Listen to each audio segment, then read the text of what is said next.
इसकी ना जात का पता है ना इसके बाप का पता है। तुम अपने आप को ये छोटी और नीच और निकम्मी हरकतें करके एक पार्लियामेंट में पहुंचा हुआ और बहुत लंबे समय से संघर्ष करके रोड पे, जिसका परिवार घर बार इस देश के कम से कम मैं कहूँ 30% लोगों ने देखा है, प्रैक्टिकल हमने भी जा करके देखा है। और ऐसे पे आप ऐसे बयानबाजी करना, आएगा तो टांगे तोड़ देंगे, घुसने नहीं देंगे और उसका माँ और बाप का पता नहीं है, तो ये जो सारे बयान है ना, ये बहुत टुच्चू हरकतें। मेरे को कटवारे मुल्लारे भड़ुआरे बोला जाएगा तो मैं साइलेंट नहीं रहूंगा। मेरे को भी उसी भाषा में जनेऊधारी, तिलकधारी और मांग के खाने वाले जैसे शब्दों को यूज करना पड़ेगा ताकि इस देश के अंदर निकम्मे नालायक लोगों को काउंटर में जवाब हो। तो ये चीज अब जब तक हम नहीं करेंगे, इसी तरीके से ये लोग हमारे ऊपर वार करते रहेंगे। ये अपनी नाकामी को छिपाने के लिए इतनी छोटी हरकतों पे आ जाते हैं। अरे ललुआ रे, अरे मुलायम रे, अरे मायावती, मतलब अरे जो ऐसा शब्द है जो माननीय होना चाहिए, जिसको हम पंडित जी बोलते हैं, जिसको हम ठाकुर साहब बोलते हैं, जिसको हम लाला जी बोलते हैं, लेकिन इन निकम्मों के, इन नालायकों के मुंह में जब हमारे प्रति कोई बात आती है तो इनके अरे ललुआ, तो ये जो ऐसे शब्द बोलते हैं, तो इनकी गली हुई सड़ी हुई मानसिकता ये पूरी देश दुनिया को पता है। लेकिन अब तो इनके बद से बदतर हालात इस बात पे होगी कि अब हम और पढ़ लिख करके आगे आ रहे। नमस्कार, मैं ओमदेव। आज हम हैं दिल्ली में, हमारे साथ हैं एक्टिविस्ट रामफल जांगड़ा जी। रामफल जांगड़ा जी हरियाणा से आते हैं, हिसार से। जांगड़ा जी एक करणी सेना के चीफ हैं, सूरजपाल अम्मू। वो हमेशा सुर्खियों में रहते हैं। सुर्खियों में वो अच्छे कामों के लिए नहीं रहते हैं, जहाँ तक हमें लगता है। उन्होंने एक बयान दे दिया है फिर से चंद्रशेखर आज़ाद को लेकर। उन्होंने कहा है कि चंद्रशेखर आज़ाद को ये नहीं पता उसकी जात क्या है और उसका बाप कौन है।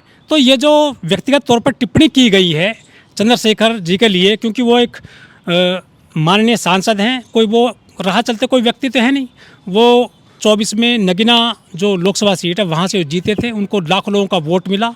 वो देश की सबसे ऊँची जो संस्था है वो संसद में पहुंचे और वो एक माननीय हैं। उसके बावजूद उनके लिए जो ऐसे ये शब्द घड़े जाते हैं या बयानबाजी की जाती है एक सांसद के लिए, उसको आप किस तरह देखते हैं? सूरजपाल अम्मू ने जो बयान दिया है।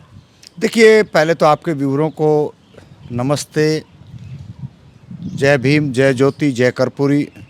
और रही बात अम्मू पम्मू जो भी है ये, और जो करनी सेना का अपने आप को सचिव, महासचिव, राष्ट्रीय अध्यक्ष जो साबित करना चाह रहे हैं, इनको समझना चाहिए। इस देश के अंदर आप अपने आप को उस जगह पे स्थापित करो जहां इस देश का राजा वीपी सिंह था। आपने कोई काम करना है ना, कोई अच्छे काम करिए। जिस तरीके से इस देश के प्रधानमंत्री वीपी सिंह ने अपने आप को इन्हीं लोगों के बीच में रह करके इस देश की सत्ता पे पहुंचे और सामाजिक न्याय करके गए।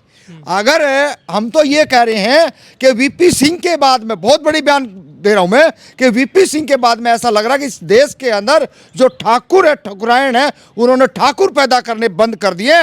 ये ठाकुर नहीं है, ये अपने आप को जो है इस देश के बहुत निचले सतर के और निकम्मे टाइप के लोग हैं जो अपने आप में आए दिन सुर्खियों में रहने का काम करते हैं। माननीय सांसद को देख लो ना, 2017 में आए हैं वो दिल्ली के अंदर, और वो जा करके 25 में जो है ना एमपी बन गए हैं।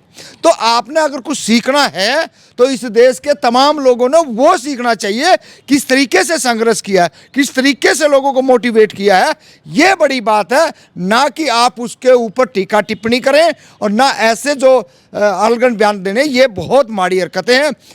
कोई भी इस देश का नागरिक आज वर्तमान में अगर बहुजनों की आवाज़ है, वंचितों की आवाज़ है, राजनीतिक में कौन क्या करता है उसमें हम बयान नहीं करें, लेकिन फिर भी कहीं ना कहीं 100 में से 99% जो ना चंद्रशेखर हो चाहे और हमारे नेता हो, वो खरे उतरते हैं। आपको डर किस बात का लगता है? समस्या ये है, आपको डर लगता है राजनीतिक हिस्सेदारी में कहीं आगे ना बढ़ जाएं ये, आपको डर इस बात का लगता है कहीं नौकरियों में आगे ना आ जाएं, आपको डर इस बात का लगता है कहीं ना कहीं अपने अधिकार के लिए ये सचेत ना हो जाएं।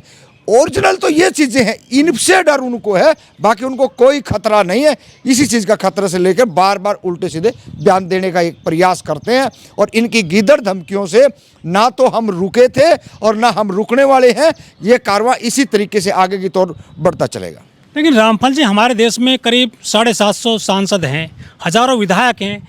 कभी उनके लिए ऐसा नहीं बोला जाता जैसे कि ये बहन जी हो गई मायावती, या ये चंद्रशेखर हो गए, या और भी ओबीसी के बहुत सारे सांसद हैं, विधायक हैं, किसी को तो बैठने नहीं देते चारपाई पर, चुनाव में किसी को अलग गिलास देते हैं, और चुनाव जब आते हैं तो दिल तो घर में खाना भी खाने जाते हैं, मतलब के लिए, वोट लेने के लिए।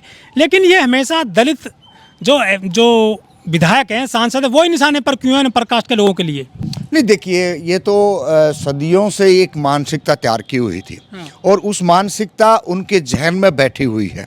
जहाँ भी हमारे नेताओं की बात आएगी तो उनके पीछे कोई ना कोई ऐसा टाइटल ये लगा देते हैं जो जिसका कोई पैंत सिराना नहीं है, जिसका कोई लेना देना नहीं है। तो ये तो इनकी नाकामी है। ये तो कहते हैं कि ग्वाला है, समाजवादियों के लिए बोल देते हैं, भैंस चराए। एससी ओबीसी के जो माननीय हैं उनके लिए ऐसे शब्द घड़े गए हैं इनके द्वारा। नहीं घड़े, इन्होंने तो पता है ना भाई, आपको नीचा दिखाना है, आपको कमजोर दिखाना है ना, आपको डाउन करना है, तो कोई ना कोई कमजोरी लेके आएंगे ना। आप इस देश के अंदर पलट के वार करने वाले नहीं थे। लालू जी ने इस देश के अंदर अपने आप को खड़ा किया और इस पब्लिक को खड़ा किया, बिहार की जनता नहीं पूरे देश की जनता को खड़ा किया, और बोलने लग गए लोग, अपनी बात कहने लग गए। और इधर यूपी में मायावती जी की सरकार बनी, उधर से लोगों को, कुछ पिछड़ों को, कुछ अति पिछड़ों को, कुछ शेड्यूल कास्ट के लोगों को, उनको भी मुंह में जुबान आई, उन्होंने भी जो ना कुछ कॉमन लैंड मिली तो वो भी बोलने लग गए। सर आपने बिहार की बात करी, बिहार का हम थोड़ा जिक्र कर लेते हैं। वहाँ पर मुख्यमंत्री हुए थे कर्पूरी ठाकुर, वो मतलब पेशा उनका था बाल बनाना, बाल काटना, नाई थे वो।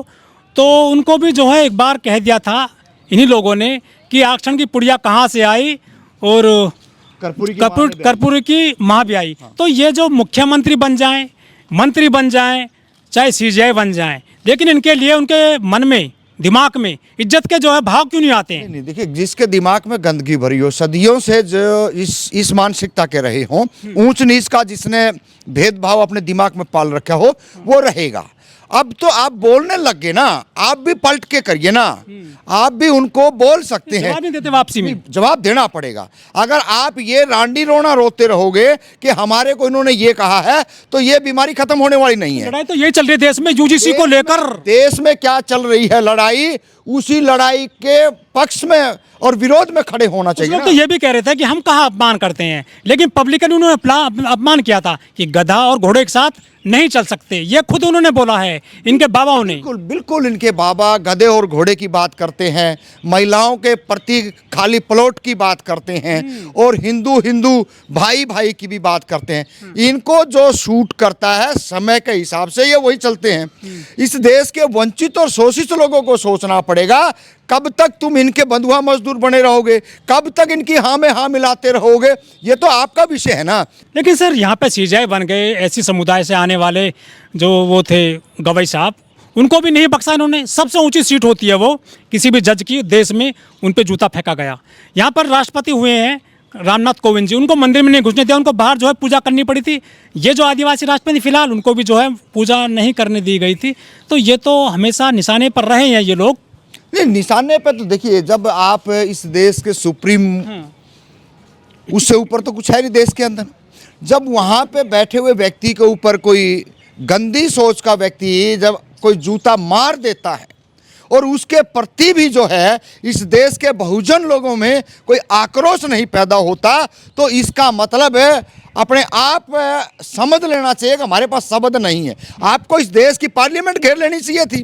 20,000 लोग अगर इस देश की सुप्रीम कोर्ट के बाहर खड़े हो जाते, तो इस सुप्रीम कोर्ट के अंदर जो जनेऊधारी जज बैठे हैं, आज हर आदमी कहता है कि सुप्रीम कोर्ट के खिलाफ नहीं बोलेंगे। क्यों नहीं बोलेंगे? सुप्रीम कोर्ट कोई सुप्रीम नहीं है। जब आप शक्ल देख के, आप चेहरा देख के न्याय कर रहे हो, और आप कॉलेजियम सिस्टम से आ रहे हो, जब हमारा कोई वहाँ प्रतिनिधित्व करने वाला नहीं है, तो भाई जयकारे नहीं करे जाएंगे। आप इस देश के अंदर जब जूता फेंका गया, जूता मारा गया, तो जज तो और भी है ना सुप्रीम कोर्ट में, क्या वो नहीं बोले? उनको बोलना चाहिए था और उस पर एक्शन होना चाहिए था। ये बढ़ावा दिया गया, और ऐसे बढ़ावा देते रहेंगे और ऐसे इस देश के वंचित शोषित समाज के लोग चुप बैठे रहेंगे, तो शायद जो चर्चा हम जिस विषय पर कर रहे हैं वो बढ़ेगी, घटेगी नहीं। जो चंद्रशेखर हैं वो हमेशा निशाने पर रहे हैं। अभी बाराबंकी में रैली हुई थी, तो उन्होंने जो है अनाउंसमेंट कर दिया था कि अपने पैरों पर जाएंगे, लेकिन उधर से अपने पैरों पे नहीं आएंगे। कोई गला काटने की बात करता है, कोई सिर काटने की बात करता है। ऐसे ही बहन जी के लिए इन्होंने यूज किए थे ऐसे शब्द, कह रहे थे कि बहन जी के तो बाल ठीक नहीं है, उनका कलर ठीक नहीं है, उनको जो है ऐसी ऐसी बातें कही गई थी खुद सदन में, लेकिन बहन जी ने पलटकर जवाब नहीं दिया था। लेकिन अब इन्होंने चंद्रशेखर आज़ाद को निशाने पर ले लिया है। क्या इनका मान सम्मान नहीं है? नहीं, देखिए, अपमान होता है और इसके काउंटर में लोगों को खड़ा होना चाहिए। जिस तरीके से वो आए दिन कुछ बयान देते रहते हैं, उसके बदले बयान ऐसे नहीं, बयान देना चाहिए। देखिए, हम भी कह रहे हैं, जो ऐसे बयान देते हैं उनके खिलाफ जब तक हम नहीं बोलेंगे। मैं यही कह रहा थोड़ी देर पहले भी, बाबा भी ऐसे ही हैं इनके, तो इनके बाबा भी ऐसे ही हैं। देखिए, आज वर्तमान की परिस्थिति अगर हम देखें ना, वर्तमान की परिस्थिति बहुत बुरे हालात हैं। जो 2014 की कर रहे हैं पर्सनल 2014 की जो पैदाइश है, जो आज पूरे का पूरा 5 करोड़ लोग जो एक संगठन से जुड़े हुए हों, तो इसका मतलब सीधा सीधा है कि उनकी मनसा क्या होगी, उनका आगे का सोचने का क्या थॉट क्या है। 5 करोड़ लोग मेंबरशिप ले बैठे हैं आरएसएस की, और हमारे लोग जो है आए दिन गाली खा के चुप बैठे रहते हैं। तो इसका मतलब तो सीधा है, चाहे आप एमपी बन जाए, चाहे आप जो है ना डीएसपी डीएम तक बन कुछ भी बन जाए, चाहे आप जब तक सम्मान नहीं करेंगे। आपके लोग जब तक खड़े नहीं होंगे तब तक आपको सम्मान मिलने वाला नहीं है। दिख रहा ना, ये तो जब आईपीएस अधिकारी सुसाइड कर लेता है और 1 महीने के अंदर पूरे के पूरे केस को रफा दफा कर दिया जाता है, तो ये तो सोचने की बात। और 1 ही महीने के अंदर सीजीआई पे जूता फेंकने हो, चाहे चंडीगढ़ के अंदर ये हालात हुई हो, तो पूरे का पूरा मामला है। और आए दिन हमारे नेताओं के ऊपर, मैं तो कह रहा हूं, आप सारे बहुजनों के नेताओं को उठा के देख लो, जब जब वो आगे बढ़े हैं तो कोई ना कोई, उनको कर्पूरी ठाकुर का जैसे आपने नाम लिया, तो क्या हुआ कर्पूरी ठाकुर को? माता सावित्रीबाई फुले को देख लो, गोबर रे, कीचड़ रे, मल रे, मूत्र रे फेंका ना, लेकिन उनको ज्ञान कुछ नहीं है। ये अज्ञानी लोग हैं, पढ़ते लिखते हैं नहीं, और उसी का खामियाजा ये भुगतते हैं। तो इसलिए जरूरी है कि यूजीसी और जो है लागू किया जाए जल्दी से, और मजबूत तरीके से लागू किया जाए। अगर जितना देरी यूजीसी के बिल में होगी, उतना केंद्र सरकार के ऊपर भारी नुकसान होगा, क्योंकि दोनों तरफ से है। उधर तो वो जो अपने आप को इस देश के कथाकथित जो लोग कह रहे हैं, वो भी विरोध कर रहे हैं, और हमारा तो नुकसान हो रहा, हमने तो विरोध करना ही करना है। और जब तक ये लागू नहीं होगा, हम रोड छोड़ने वाले नहीं हैं। तो अब वो काम नहीं होने देंगे।